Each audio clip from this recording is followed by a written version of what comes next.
We have matters to discuss, von Valancius.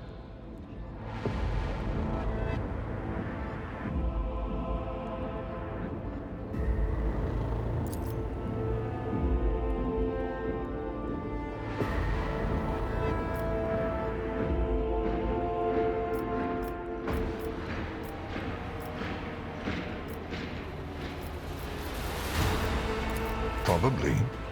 Unless he suffered from hidden ailments, he will soon come to without any major damage to his health.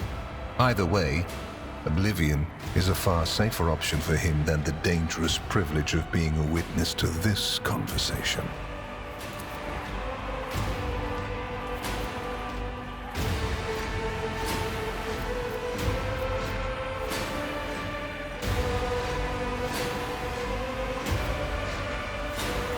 We used other means of travel to pay you this visit. I assure you, rogue trader, that all your locks are in order. A commendable openness to cooperation. It will be taken into account. Master Van Kellox has spent enough time with you. He will vouch for your words. What stands out from your recent accomplishments is the suppression of a rebellion on Janus, the battle against the archenemy's minions on Kiava Gamma, and, of course, the unusual interest the Drakari have shown in you. Then that is what we will discuss.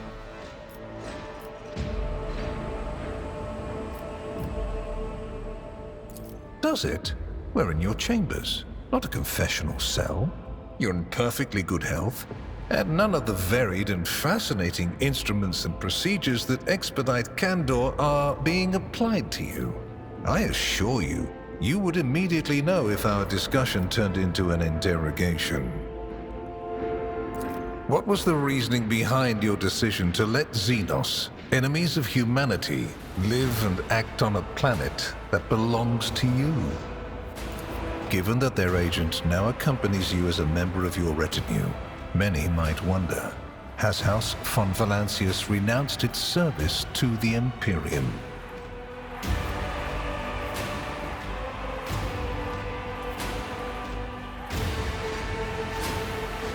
Your way of thinking is curious.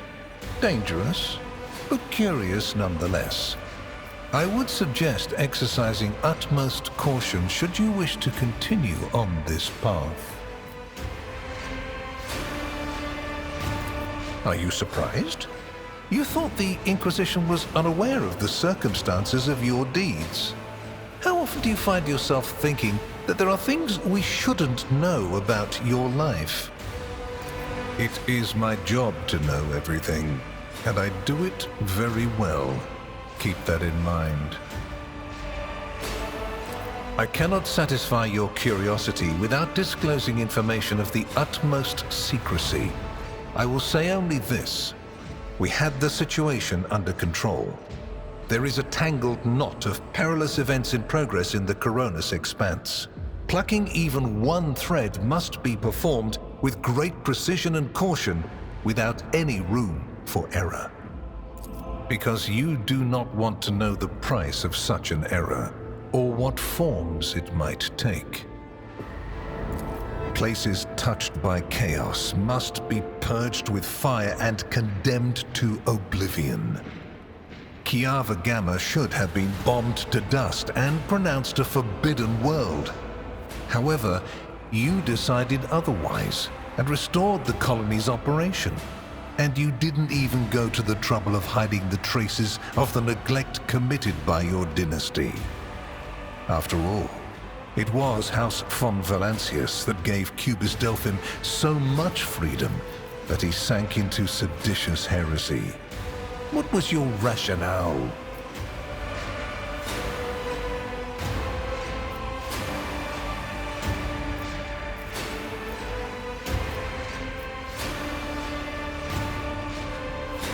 I hope you are sufficiently thorough. If you are not, you will be called to account. Yes, the enmity between you is a known fact. But there is another way to look at it. On Veabos 6, you met the Archon of a mighty cabal, whose presence there seems strange to begin with, and lived. You subsequently encountered a number of her closest henchmen. Yet, again, you survived. Your capital fell victim to a nefarious attack, but even this time, their daggers missed your heart. Such remarkable luck. To be a personal enemy of such an influential Xenos, to have been attacked so many times and yet make it out alive. So remarkable that one has to wonder, am I watching a spectacle? Could all these thrilling massacres be an alibi of sorts, meant to establish you once and for all as an enemy of the Xenos and never their ally or even their agent? So you already think you're cut from the same cloth as St. Drusus, do you? Ambitious? I'll make note of it. Far from it, my dear. The questions are manifold. How did you manage to survive the battle that claimed the life of Theodora, who was so much more experienced and skilled than you? Is it a coincidence that you and you alone then made it out of the trap on Rykad Minoris? How much truth is there in the rumors being spread by the heretic Kunrad Voitvir about you? Was it virtuous of you to allow the warp-stricken Voidsmen to join your crew? The ones who served on the ship that was turned into a trap for you by Kunrad Voitvir? Isn't it possible that they were part of the blight he had sown? What manner of sacrifices did you offer to the Xeno anomaly that had taken on the form of a bottomless pit and revealed to you its blasphemous visions? Or did you think that was a secret as well? The very existence of these questions would have made many of my colleagues doubt the quality of your character, but it won't in this case. The Inquisition, which I represent, is willing to show extraordinary faith in your person. For the sake of our invaluable partnership, I'm going to ignore any minor liberties that you, esteemed rogue trader, may have afforded yourself or may again in the future. I hope you appreciate the generosity of this offer, as your predecessor once did.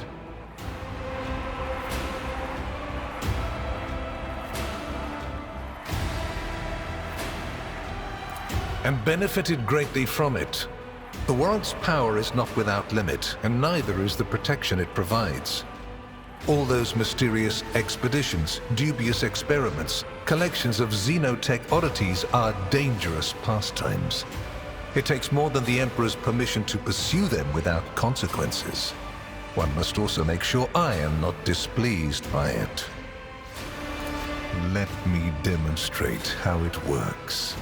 In your retinue, there is a Psyker who is yet to receive Terra's sanction, which, as we both know, is a grave threat and a blasphemy to the laws of the Imperium.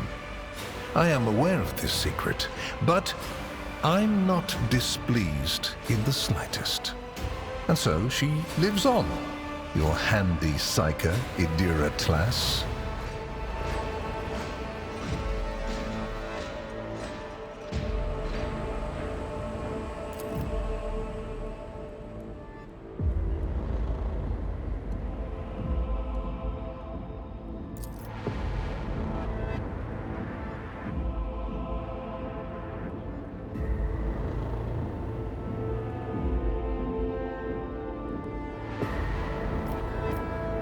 You haven't been in a position of power for long, and so one can forgive you for not noticing the troubling changes. The cult of the Final Dawn is spreading in the Coronis expanse. Not the first or the last heresy that has afflicted this sector, but one that is surprisingly resilient. Mysterious convoys are sliding by, bound for systems in the heathen stars. Just your humdrum pirate trade, wouldn't you say? Then why are the pirates themselves clueless? The Xenos, who have caused trouble in the sector before, have expanded their activities in the last few decades, and there is a logic and method to their previously chaotic raids. Even 2 packs of space wolves, blessed space marines summoned in my name did not cool their interest in the expanse. A mighty explorative fleet, which has studied the expanse for hundreds of years, has suddenly stopped responding to communication and sunk into a dispute over a tech heresy that was considered dead a couple of centuries ago.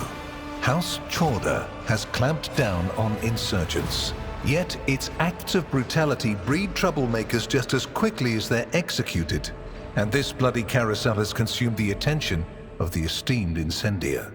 Corligos Winterscale has abruptly lost all interest in his domain, and his only apparent concern now is hunting even more dangerous xenobeasts.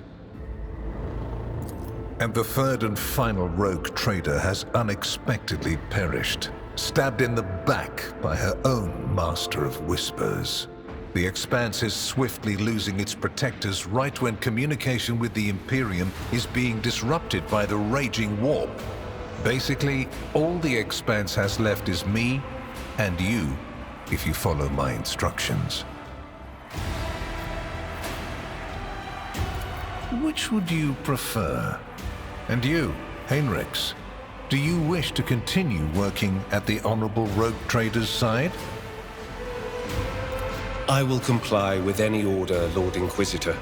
If you command me to remain in the company of the scion of the von Valancius dynasty, I won't be distressed. Without a doubt, Master Van Kellogg's has earned my complete trust by repeatedly demonstrating courage, loyalty, and cunning. His mathematical mind, not given to sentiment, can be of great use in an emergency. You, my dear Heinrichs, have made a far better agent than you would have a pilot of an Imperial Knight. Then Master Van Kellogg's will remain in place. It puts me at ease to know that there is someone to watch over you. I consider it an honor to accompany you.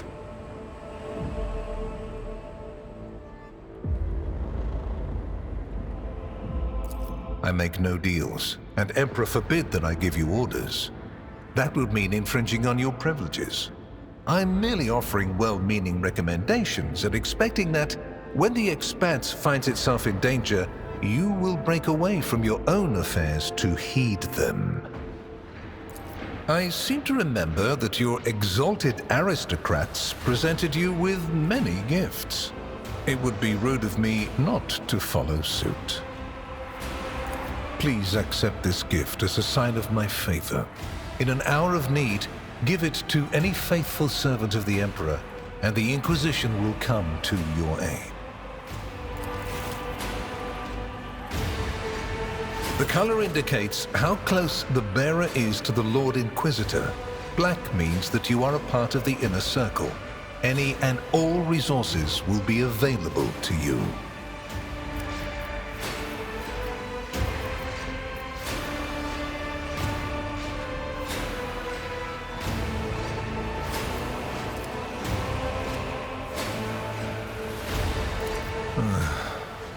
You won't let me forget that I am dealing with a rogue trader, I see. Very well. As a sign of my goodwill, I will also provide substantial support to your protectorate. But from this point on, I will be expecting your cooperation in return. Here is where we part. My shuttle is waiting. It is time for me to return to my watch, for you to sleep, and for your servant to wake up. Until next we meet. Well, you will obviously want to discuss what just happened. But not now, I presume. Right now, it would be better for you to rest and think on the Lord Inquisitor's words in private. I bid you good night, rogue trader.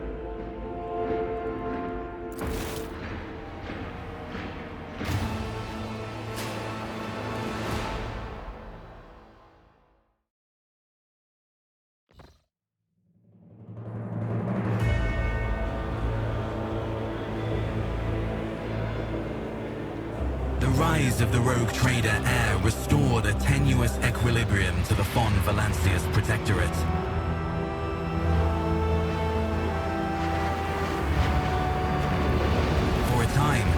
threats subsided, activity returned to trade routes, and reclaimed worlds began to heal.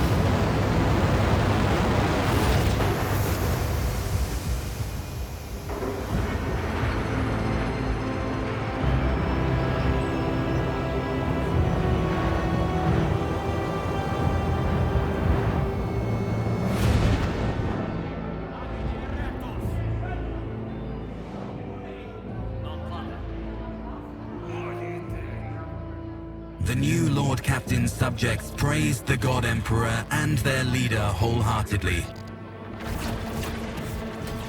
For none knew what fate might await them.